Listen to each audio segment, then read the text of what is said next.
आज के इस क्लास में मैं राजू कुमार सिंह आप सभी लोगों का एक बार फिर से हार्दिक स्वागत करता हूं। और आज के इस क्लास में मैं आपको एलसीएम और एचसीएफ निकालने का ऐसा तरीका बताऊंगा जिसे एक बार अगर आप लोग ध्यान से देखते हैं तो फिर आपको जीवन में दोबारा देखना नहीं पड़ेगा। इसके पहले पार्ट 1 अपलोड किया जा चुका है, आप लोगों ने उसे देखा है। आप लोगों का डिमांड था कि दूसरे पार्ट को अपलोड कीजिए, तो ये दूसरा क्लास है, इसे भी उसी तरह से देखना है। और जो भी क्लास आप लोगों को अपलोड किए जा रहे हैं उन सारे क्लास को देखिए, रुकना नहीं है, क्लास करते रहना है, देखते रहना है सारे क्लास को। चलिए शुरू करते हैं। क्वेश्चन आपके डिस्प्ले पर भी दिख रहा है। क्वेश्चन है दो संख्याओं का गुणनफल 1280 है। दो संख्याओं का गुणनफल 1280 है, ये क्वेश्चन में दिया गया है तथा उनका एचसीएफ 8 है। एचसीएफ का वैल्यू दिया गया है 8। तो पूछ रहा है एलसीएम क्या होगा। एलसीएम क्या होगा, देखिए एक फॉर्मूला होता है, बहुत ही आसान फॉर्मूला है। दो संख्याओं का गुणनफल बराबर एलसीएम गुने एचसीएफ, ये फॉर्मूला याद रखना है। दो संख्याओं का गुणनफल बराबर एलसीएम गुने एचसीएफ। तो देखिए दो संख्याओं का गुणनफल पहले से ही दिया गया है, तो 1280 इसका वैल्यू हो गया और एलसीएम निकालना है और एचसीएफ का वैल्यू तो दिया हुआ है 8। तो एलसीएम बराबर क्या होगा 1280 अब बटा में 8। इसको काट दीजिए, एक बार में 4 8 6 48 160, इसका एलसीएम हो जाएगा 160।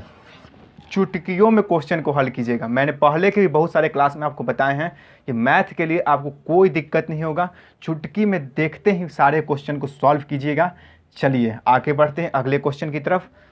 कमेंट बॉक्स में कमेंट करके ज़रूर बताइए, अगर आप लोग इससे पहले इसे जानते होंगे तो कमेंट करके बताइएगा। लेकिन ये तो पहला क्वेश्चन, इसके बाद के क्वेश्चन को आप लोग और आसानी से सॉल्व कीजिएगा। अगला क्वेश्चन क्या बोल रहा है,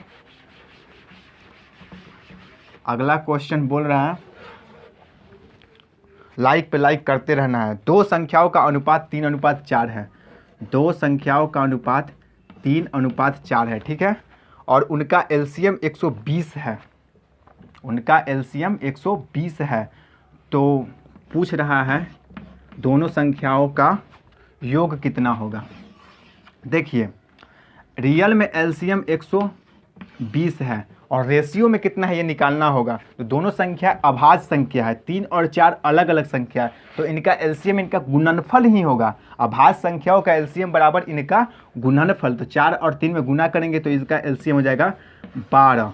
तो इसका तुलना इससे करना है, 120 का तुलना 12 से कर दीजिएगा और निकालना क्या है दोनों का योग। तो 4 और 3 7, 70 इसका योग हो जाएगा। अगर पूछता पहली संख्या क्या होगा तो 30 होता, दूसरी संख्या क्या होगा 40 होगा, दोनों का अंतर क्या होगा 10 होगा, दोनों का योग 70 होगा। जो भी पूछेगा उसे आसानी से निकाल सकते हैं। आगे बढ़ते हैं।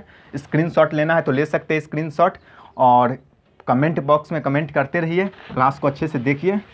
अगला क्वेश्चन देखते हैं। देखिए किस तरह से कितना गर्मी है, और इस गर्मी में भी आप लोगों को इसी तरह से तैयारी करना है। वह लघुत्तम संख्या निकालें जिसे 6 9 12 18 से विभाजित करने पर शेषफल 2 रहता है। ये क्वेश्चन तो बहुत ही इंपॉर्टेंट है। 6 9 12 15 और 18 से विभाजित करने पर शेषफल 2 रहता है। तो इसका एलसीएम लीजिए।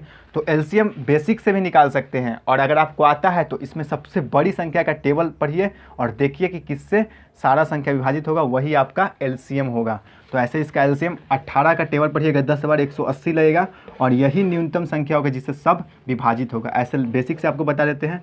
3 9 6 15 9, फिर इसको लगा दीजिए 3